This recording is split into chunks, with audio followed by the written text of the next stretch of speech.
You are dead. No longer bound by the mortal coil, you have slipped into what lies beyond. But there is no peace in death. You have things to do, unfinished business to take care of. For the restless dead, there is more to fear than you can imagine. Hello, and welcome to another lore video about Wraith the Oblivion. In the last part, we discussed the rebuilding of the Underworld after the first Great Maelstrom. And in this video, we'll continue. So if you missed part 3, you can watch that here first. In the year 1347, the lands of Europe were laid to waste by the Black Death, a plague so foul and deadly that entire villages and towns were wiped out. Souls began to cross the Shroud in such great numbers that the Shadowlands could scarcely hold them. These miserable wraiths massed together, the weeping legions that were the sign of the plague, scarring king and commoner alike. Such devastation heralded the arrival of the second Great Maelstrom. Unlike the first Great Storm, Stygia held on. Charon and the hierarchy appeared to the new wraiths, giving them assurances that they would fulfill their accustomed roles in the Shadowlands as they had while living. Adrift and terrified, the huddled masses acquiesced, and Stygia's numbers were bolstered in the time for the city's hour of need. The true mettle of Nudri's work was made clear when the great seawall held against the second Great Maelstrom's fury. The roads did not crack or burn, and specters that were unleashed were cut down both quickly and decisively. So many new wraiths had entered the land of the dead, though, that Charon began a census of all of his subjects. He then took tithes from all to help fund the demands placed on Stygia by the unprecedented influx. The leader of the Fishers, known as the Archbishop, was gravely angered by the tithe. He met with Charon and demanded that the emperor reduce the tithe he asked from the Fishers, since they now represented the largest single group of wraiths in Stygia. They had become so powerful that they not only commanded their own temple in the outskirts of Stygia, but their own crusader knights and death bishops.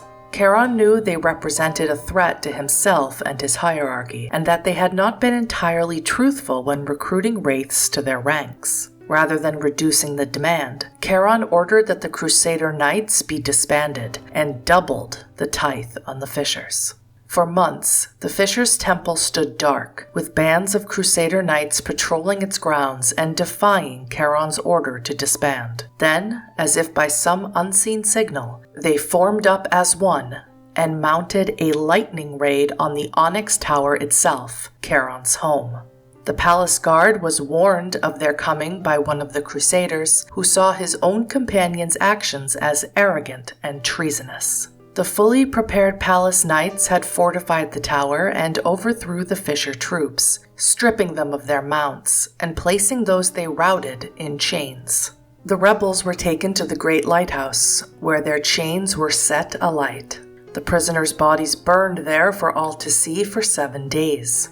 Victorious, Charon and his forces entered the great temple. There they found untold stores of treasures that the Fishers had promised to tithe unto Charon, but had instead hoarded for themselves. The direct violation of the Treaty of Paradise greatly angered Charon, and he sent his most trusted knights to the far shores to speak with the Shining Ones who dwelt there. Charon issued an order that all Shining Ones who resided on the Isle of Sorrows were to depart for the far shores within the next tide. They were no longer welcome in Stygia. At the sounding of the great gong signaling the changing of the tide, all Shining Ones set forth in any raft or ship they could commandeer, taking with them as much as they could carry. Silhouetted by the flames that devoured their temples, Charon watched the ragtag fleet until it vanished out of sight.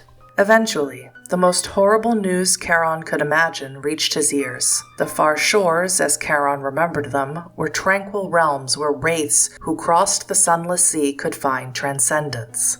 Now it was being reported that the Shining Ones had abandoned their duties and the words of Charon and the Lady of Fate, and were forcing continual obedience from those who were under them. Many souls were bound in torment or herded into pens and ignored. For centuries, the wraiths trapped there had been denied transcendence by the ones Charon trusted to help them. Depressed and bitter, Charon retired to his chambers and was not seen for weeks. Many feared he had fallen to oblivion from the blow. After weeks of deliberation, Charon appeared on his balcony. He spoke not to the Death Lords, but to the citizenry of Stygia, delivering the proclamation of reason. It declared that the Shining Ones had broken their oath to shepherd souls to transcendence, abusing and tormenting those in their care and no longer standing against Oblivion. Further, they had lied to, deceived, and enticed souls to join their ranks to foster their own power, and as such, they and their ilk were henceforth damned for all eternity. He named them as heretics, who led souls away from the true light, and proclaimed Stygia would no longer give them audience, safe passage, or any assistance. From that day forward, he pledged that Stygia would seek to bring about their eradication.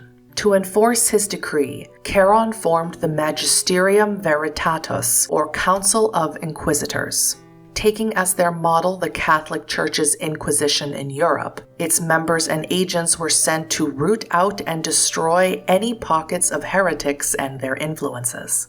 The militant branch of the council took the name the Order of the Unlidded Eye, to remind all of their eternal and unsleeping vigilance in their duties. To the populace, however, they became known as the Grim Riders, as they patrolled the roads and the river of death, searching for incautious heretics. Charon did not forbid individual souls from trying to find their own way to the far shores, nor were these seekers held as heretics for doing so. But without maps or guides, they had little chance of making it across the sunless sea. Surrounded on all sides by unrest and enemies, Stygia took on the atmosphere of a city under siege. Renegades lived beyond the city walls and harassed the few ferrymen still performing their duties. Heretics whispered their doctrines in the ears of wraiths already distrustful of Charon's new policies. Fearing the Inquisition's ever-watchful eye, neighbors turned in friends, kin, and anyone else whom they thought suspicious, branding them heretics and throwing them to the Grim Riders to keep themselves above suspicion. Only those who were foolhardy or crazed ventured from the city. Soul trade slowed to a crawl, and no ships left port for the far shores. Soul upon soul crowded into the dubious safety of Stygia's walls, packed in so tightly as to line the walls with cowering wraiths. From this pressure cooker atmosphere arose events known as the Three Abominations. The first abomination was the looting of artifacts. Early in the 16th century, renegades massed along the river delta and stormed Stygia's walls. Charon and his knights met the assault, but the panic that overtook the city allowed the attackers to breach the Onyx Tower and raid its artifacts. Many great treasures, stored in the tower and considered to be the property of all the souls of Stygia, were looted and carried away. Their value as great works of art and truth, and their ability to inspire and impassion those who looked upon them, lay trampled under the greed to own treasures with no thought to their purpose of enlightening the populace. All would have been lost if the knights had not made the ultimate effort. Many of the best and most trusted sacrificed themselves to thwart the renegades, and pushed them out of the tower and beyond the city's walls. The second abomination came from within Stygia's walls. Reading the unrest and fear of the populace in the wake of the assault, certain guildmasters revolted and attempted to wrest control of Stygia from Charon and his Death Lords. In the year 1598, the guilds struck. Despite uniting themselves in the attempt, the always quarrelsome and jealous guilds ultimately failed to coordinate and fell to Charon's forces. Scores of guild wraiths were destroyed. Included among the fallen were Nudri's original 3 apprentices, wraiths who had helped to build the roads of the empire. It is said that Nudri no longer plied the forges quite so willingly after that loss. In the land of the Quick, Europeans began an age of exploration.